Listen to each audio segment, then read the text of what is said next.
fuerzas y empezar con nuestras nuevas fuerzas en el crecimiento y en el camino del Señor. A partir de esta semana, nosotros vamos a estudiar y analizar de manera especial el tema de las disciplinas espirituales. Durante los meses de enero y febrero hemos estado viendo la necesidad de comenzar de nuevo, de coger esas fuerzas que estábamos hablando y bueno, ya espero que todos tengamos claros esa necesidad. Ahora vamos a analizar con la ayuda del Señor las herramientas que están a nuestra disposición para poder empezar ese nuevo camino, ese nuevo año, esa nueva etapa de manera eficaz y que sea de bendición para nosotros y que sea de bendición para el entorno donde el Señor nos ha puesto. Así que vamos a ponernos delante del Señor en oración. Sí, Padre, realmente queremos escucharte a ti. Necesitamos y deseamos sentir tu presencia. Buscamos, Señor, tu dirección. Por eso en esta mañana queremos rechazar todo aquello que pueda interferir, aunque sea mínimamente, en esa acción tuya sobre este lugar y sobre cada uno de nosotros. Y queremos pedir que tu Espíritu se mueva con poder en nosotros, a través de nosotros, para que tu voluntad sea hecha. Amén. Cuando hablamos de cualquier cosa que tenga que ver con la vida espiritual, nosotros solo tenemos un ejemplo que es avalable, un ejemplo que es necesario, un ejemplo que es el que tenemos que seguir, y es el ejemplo de Cristo. Es el ejemplo de Cristo. Y tenemos el desafío y tenemos la necesidad de que nuestras vidas pasen de la superficialidad a la vida espiritual profunda. Todos queremos, todos lo deseamos. El problema es cómo podemos hacerlo. ¿Cómo haremos que esto sea una realidad? ¿Cómo haremos que esto sea algo que realmente ocurra en nuestras vidas? Vamos a empezar a hablar sobre estos días, sobre las disciplinas espirituales. Y en primer lugar vamos a empezar diciendo qué no son las disciplinas espirituales. Las disciplinas espirituales no es un ejercicio para gigantes espirituales, para hombres super mega espirituales que quieren seguir adelante. Tampoco son lo contrario, es decir, una insípida práctica monótona que solo sirve para aburrirnos. No son difíciles tampoco, pero a pesar de que no son difíciles, por mucho que las practiquemos, siempre seremos simples aprendices. Ahora, el ejercitar en nuestras vidas, el incorporar en nuestras vidas las disciplinas espirituales, no es fácil. Y menos en la sociedad en la que vivimos, porque tenemos dos elementos que lo dificultan tremendamente. Por un lado, el materialismo. Vivimos en una sociedad, además de materialista, hedonista, una sociedad centrada en cada uno en sí mismo, en que lo importante soy yo, lo más importante soy yo, y si queda algo de importancia es para mí. El hombre se constituye a sí mismo en el eje, en el centro y en la medida de todas las cosas. Y además, en la medida de todas las cosas, para tener más, para ser más, para que te acepten más, para destacar más, es decir, para ser yo el centro de mi propia vida. No es fácil en un ambiente hiper mega materialista ejercer las disciplinas espirituales. Pero tampoco sabemos cómo manejar estas disciplinas espirituales, porque o bien no las hacemos, o bien nos pasamos, o bien es como si fuéramos calvos o como si tuviéramos 3 pelucas, porque en una sociedad que desde el siglo XVIII empieza a rechazar todo aquello que no sea empírico, todo aquello que no se pueda pesar, medir y contar y demostrar. Hablar de espirituales y de disciplinas es antagónico. La gente lo rechaza, incluso inconscientemente nosotros lo rechazamos, pero además hemos perdido la práctica de manejarnos a nivel espiritual. Estamos acostumbrados a manejarnos a nivel físico, pero anímica y espiritualmente nos sentimos torpes e incapaces. En este ambiente, el hablar de las disciplinas espirituales, el manejarnos con las disciplinas espirituales, entraña una serie de dificultades profundas. Pero hay una cosa, solo una cosa que quiero resaltar.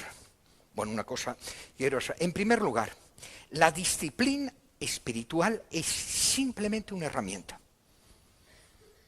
No es un fin. La disciplina espiritual es siempre algo que utilizamos con el fin de lograr.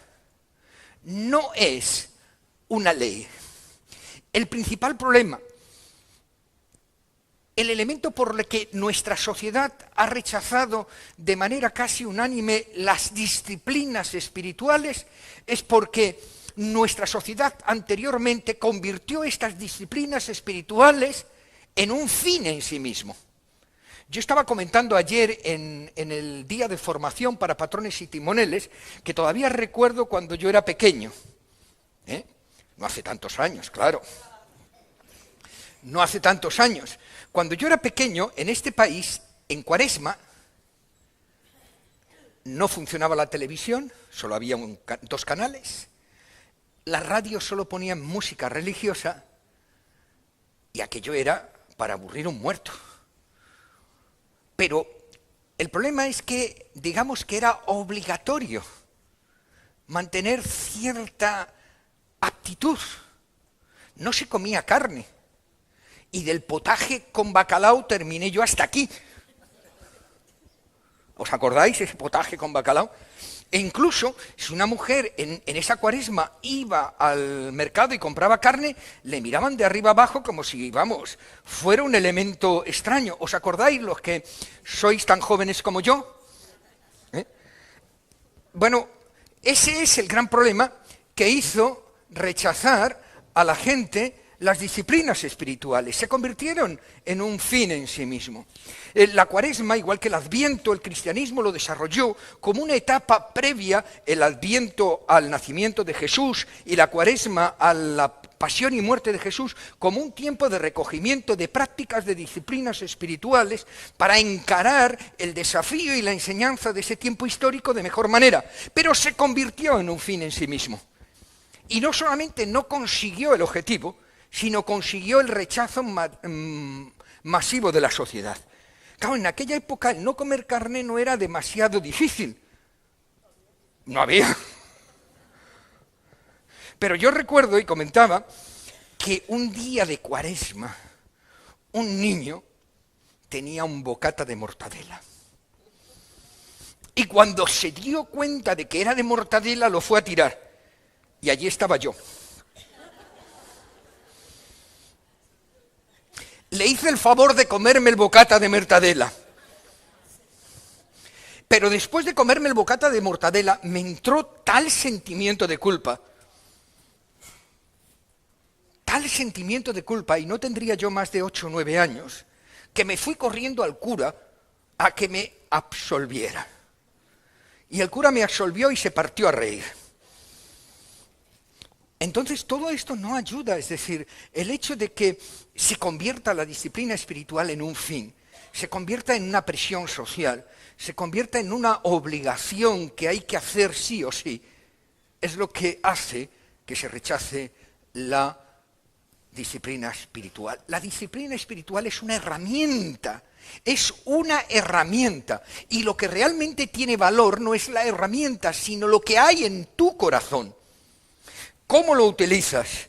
¿De qué manera lo haces? La vida que agrada a Dios no es un conjunto de deberes religiosos que hay que hacer sí o sí, sino un corazón dispuesto, un corazón abierto, un corazón que busca la presencia y la dirección del Señor. Por lo tanto, las disciplinas espirituales no deben jamás convertirse en un fin en sí mismo. Y si se convierten en un fin y no en un medio, si se convierten en un objetivo y no una herramienta, no solamente no conseguiremos los objetivos que queremos, sino todo lo contrario. Ahora hoy vamos a hablar por primera vez, para iniciar, con una de las disciplinas espirituales. La disciplina espiritual que a mí más me gusta es el servicio, la disciplina del servicio. ¿Por qué me gusta la disciplina del servicio? Recordáis que en el mes de mayo yo prediqué un mensaje sobre las marcas, las señales de identidad del cristiano. Y la identidad del cristiano, cuando Jesús quiere poner la identidad del cristiano, cuando se va a despedir, cuando quiere dejar algo en la mente de sus discípulos, ¿qué nos dice la palabra de Dios? Agarró una toalla y una jofaina, agarró una toalla y una palancana, se puso a los pies de sus discípulos y les lavó los pies. La cruz la hemos inventado nosotros y no está mal. Yo llevo una. Y además llevo una cruz que me gusta mucho, 3 clavos y una corona de espinas. Y me gusta mucho porque me recuerda el sufrimiento que tuvo que pasar Jesús para obtener mi salvación. Y no está mal. Y no está mal que utilicemos signos y que utilicemos elementos que nos recuerden algo tan hermoso, algo tan profundo. Pero lo que Cristo quiere que recuerden no es su sacrificio. Lo que Cristo puso delante de sus discípulos no fue la cruz, sino fue la toalla. Fue la toalla. El servicio es fundamental en la vida del cristiano. El servicio es un elemento que nos define. Y lo más importante, recordáis lo que nos dijo Jesús: ejemplo os he dado. Así que esto que yo estoy haciendo, hacedlo vosotros también.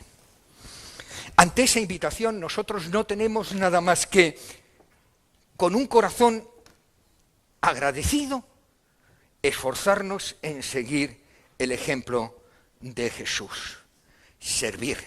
Servirnos unos a otros, pero servirnos unos a otros de la manera que Jesús sirvió. No de una manera cualquiera, no de la manera que la gente entiende, ni siquiera de la manera que yo pueda entender o aceptar. Servirnos como Jesús sirvió. Él nos dice: mirarme a mí, ver lo que hago, ver cómo lo hago y hacedlo vosotros también. Ejemplo os he dado. Y lo que sobresale por encima de la acción de servicio de nuestro Señor Jesucristo es que el servicio no era algo que se improvisaba. No era algo que él decidía hacer. El servicio nacía de su relación con Dios. El servicio emanaba del amor de Dios que embargaba su vida, impregnaba cada uno de sus actos. Le llevaba a acercarse y tocar a un leproso. Le llevaba a ponerse delante de los niños y hacerles caso cuando todo el mundo les ignoraba, o a descender ante aquella mujer que estaba en el suelo a punto de ser apedreada, y no solamente perdonarla, sino levantarla. El servicio tiene que ser una disciplina en tanto en cuanto nosotros entendemos que debemos obedecer a Cristo Jesús e incorporarlo en nuestra vida. Pero si el servicio no nace como un fruto de nuestra relación con Dios, entonces será algo artificial, será algo forzado, será algo sin valor. El servicio en la vida de Jesús no distinguía entre grandes y pequeños, no distinguía entre los unos y los otros, no distinguía entre los importantes y los que no son. Nosotros tendremos a decir, bueno, yo me junto con estos, porque es nuestra tendencia natural. Solemos asociarnos, solemos dar todo a aquellos que nos resultan agradables, que piensan como yo, en el ambiente en que yo me siento distendido, en el que yo me siento aceptado. Jesús no. Jesús lo hacía con todos por iguales. Para él no había ni grandes ni pequeños. Pero lo más importante es que la actitud de Jesús no era con trompetas y con resonancias. La actitud de Jesús era natural, era cotidiana, era en secreto, era como parte de su personalidad. Y nosotros debemos de incorporar la atención, el servicio, la valoración a los demás como parte de nuestra vida. Pero no solamente que esperemos a que a mí me valoren, a que a mí me atiendan, a que a mí me echen la mano, que eso le gusta a todos, o no, sino incorporarlo en nuestra vida como parte del ministerio cristiano. Y sobre todo, por encima de todo, lo que más destaca del servicio de Cristo Jesús es que era incondicional. No lo hacía esperando algo a cambio. No lo hacía esperando que lo hicieran exactamente con él como él lo había hecho. El servicio de Jesús era universal e incondicional. Amaba a todos, servía a todos, hasta el punto de dar su vida por todos. Ahora, este servicio de Jesús tenía unas características especiales que nosotros tenemos que tratar de asimilar e incorporar. En principio es la relación profunda, la relación estrecha entre servicio y humildad. Mirar el servicio que emana de mi relación con Cristo, el servicio que emana de mi intimidad profunda con Él, sabéis que sobre todo es un tremendo antídoto del yo. El servicio entendido en la manera que Cristo lo hizo es el mejor antídoto contra el yo. Cuando yo profundizo en ese servicio, y profundizar en ese servicio es profundizar en Cristo y tratar de que la personalidad de Cristo se refleje en mi vida de una manera natural y no forzada.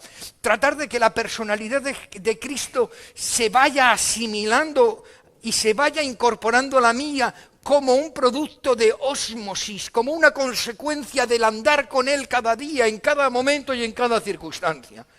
Es el servicio que anula el yo. No lo anula de manera negativa, yo sigo teniendo mi personalidad, pero sí lo anula de manera egoísta. Porque la palabra de Dios nos dice que todo lo que hay en el mundo, los deseos de la carne, los deseos de los ojos, la vanagloria, no proviene del Padre, sino del mundo. Lo que proviene de Dios es exactamente lo contrario, es el amor, la paz, la seguridad. Pero siempre hay un pero. Tenemos que tener también cuidado. Cuando nosotros decidimos servir, en el fondo todavía hay una porción de control. Yo decido servir a Olga. Yo decido servir a Rosa. Yo decido servir a María. Mantengo mi yo. Y lo que Cristo no quiere es que sirva solamente, quiere que sea siervo. ¿Entendemos la diferencia? Servir es un acto de mi voluntad. Servir es un deseo en el que todavía el yo predomina. En cambio, cuando decidimos ser siervos, significa que previamente hemos tenido que renunciar a todo derecho. Nos liberamos del yo y pasamos a estar disponibles y por lo tanto a ser vulnerables. Y eso sí que es difícil, eso sí que es complicado. El Señor, antes de encarnarse, tuvo que renunciar a su divinidad, no a cualquier cosa, a su divinidad, convertirse en hombre, siendo hombre, no un hombre poderoso nacido en un palacio, sino un hombre humilde, nacido en un pesebre, de una familia de carpinteros. O sea, no solamente se hizo hombre, sino que se hizo siervo. Y lo hizo hasta la muerte. Y no una muerte cualquiera. Cuando el Señor Jesús nos está diciendo, ejemplo os he dado, no solamente nos está diciendo qué es lo que tenemos que hacer, sino lo que es más importante, nos está diciendo cómo lo tenemos que hacer. Y no es simplemente servir, es tomar la decisión de Cristo Jesús, de desprenderme de mí yo, para convertirme en un siervo de Cristo, que es utilizado por Él para bendecir a los demás. Entonces entendemos que el servicio es oculto. Se hace en secreto, no con trompetas, no para llamar la atención. El servicio entonces se empieza a fijar en las cosas pequeñas. El servicio se empeña en ensalzar al otro, a su reputación. Servicio también es el permitir que otros nos sirvan.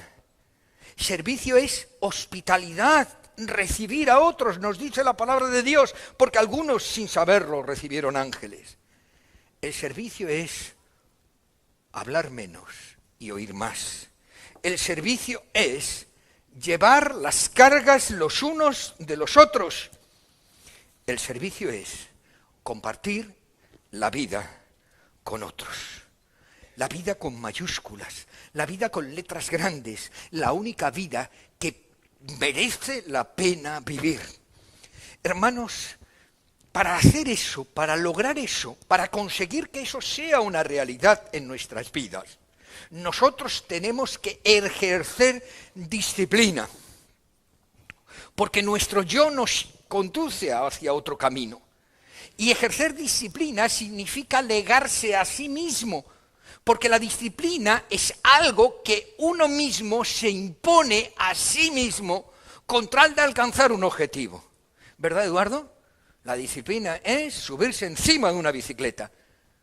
Subirse encima de una bicicleta cuando tienes tantas ganas de subirte encima de una bicicleta que de pegarte, pues no sé, un coscorrón contra la pared. Disciplina es decir no cuando aparece Lolita con su bandeja de torrijas. Tienes que hacer un esfuerzo, tienes que negarte la carne que te pide, el deseo que te dice.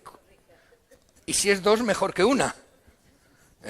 Y cuando llegas y dices, ya se acabaron las torrijas, te enfadas, ¿no? Eso digo, ayer, cuando llego ya no quedaba nada.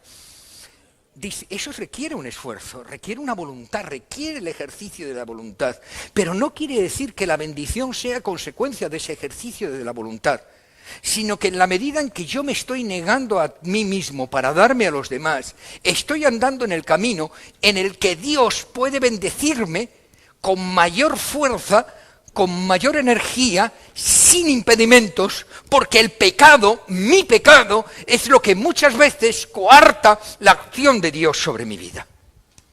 Eso significa disciplina, marcarme un objetivo, esforzarme para conseguirlo, porque de esa manera me voy limpiando de todo aquello que, según la epístola a los Hebreos, aquellas cargas, aquel pecado que me asedia y me impide correr la carrera que el Señor ha puesto por delante. Porque, hermanos, debemos de reconocer que el hombre es pecador. Yo soy pecador. ¿Qué quiere decir eso? Quiere decir no solamente que yo cometo pecados, que también. No quiere decir que yo tenga cierta inclinación al pecado, que también. quiere decir que en mi ADN, en mi naturaleza y mi naturaleza caída, está inscrito el pecado. Y el pecado que no es otra cosa que el yo. El pecado que no es otra cosa que prescindir de la voluntad de Dios para conducir mi vida y mis acciones conforme a mi voluntad. Y para erradicar ese yo de mi vida que se aferra a mi alma con más fuerza que una garrapata, para erradicarlo de mi vida, yo tengo que ejercer la disciplina espiritual, en el sentido de decir, no, por ahí no. Hermanos, me gustaría que en esta primera disciplina que nosotros estamos analizando, busquemos que el servicio fluya de nuestra personalidad interna, profunda, para que produzca en cada una de nuestras vidas gozo y paz. Porque ese es el objetivo. La disciplina del servicio es solamente una herramienta para hacernos más como Cristo. El negarme a mí mismo, el tratar de poner mi yo en segundo lugar, es solamente con el objetivo de que el Espíritu pueda controlar con mayor facilidad la mayor parte de mi existencia, para que Dios pueda actuar en mí y a través de mí, de manera que Él sea glorificado. Comencemos de nuevo y hagámoslo buscando ser siervos del Señor. No solamente servidores, no meros servidores, sino siervos, renunciando a mi yo para que Él sea exaltado, renunciando a mi yo para que Él sea glorificado. Os invito a poneros en pie.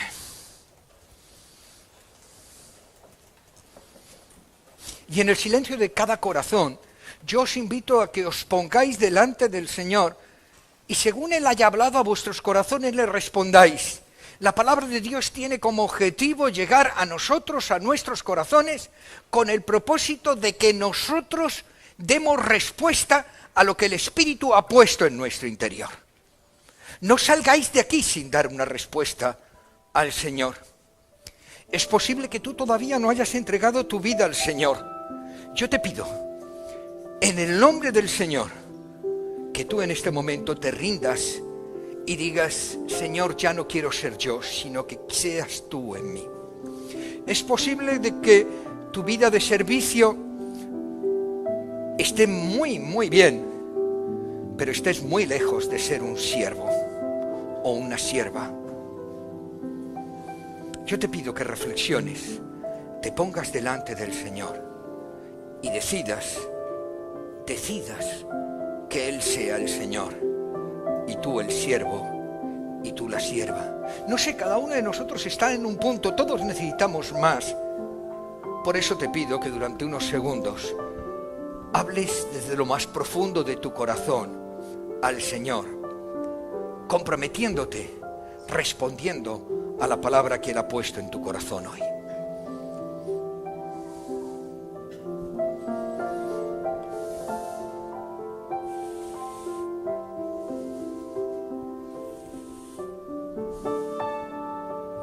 Sí, Padre. Que sea hecha tu voluntad, no sea solamente un deseo, sino que sea un propósito. Que mi vida esté controlada totalmente por tu Espíritu, sea mi anhelo. Porque deseo que mi vida pueda ser de bendición a los que me rodean. Dirígeme a prescindir más de mí para darte más lugar a ti. Ayúdame a ver aquellas cosas que dificultan el control de tu Espíritu sobre mí y sobre todo ayúdame a tomar decisiones. Amén. Y te invito a que si has tomado una decisión, por ejemplo, la de aceptar a Jesús como tu Señor, o la de incorporarte a la iglesia, o la de incorporarte a una barca, o hacer cualquier otro tipo de decisión, te invitamos a que pases allí a mi parte izquierda, a tu parte derecha, donde están los consejeros que orarán.